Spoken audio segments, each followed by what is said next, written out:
kabaan ng kalsada ng Policarpio muling nagningning ang bahay ng pamilya Dalisay mula gate, dingding, mga puno at halaman. Tatad ng LED Christmas lights, mga parol at pailaw. Pero hindi lang sa labas pwedeng magpa-picture ang mga namamasyal. Binuksan din ng pamilya ang kanilang bakuran.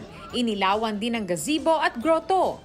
Ang pera, hindi naman ang talagang nagpapasaya sa tao. Ang talagang nagpapasaya, yung makapagbigay ka ng saya sa kapwa mo, lalo sa mga bata. Ramdam niyo po yung Pasko kapag ganito po. But wait, there's more! Dahil masisilayan din ang life-size belen na ito at ang kumukuti-kutitap na pailaw sa bahay ng pamilya Lim. Maganda po. Last year, wala pong ganyan eh. Kung nagutom sa pamamasyal, may maliit na night market.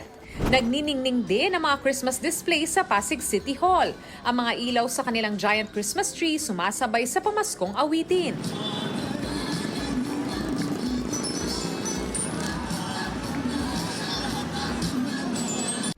Dayo naman tayo sa Antipolo kung saan ang giant Christmas tree sa Sumulong Park ay may under the sea vibes. May disenyong isda, mga kabibe at seahorse. Sa ilalim nito ang mga aquarium na naglalaman ng iba't ibang makukulay na mga isda.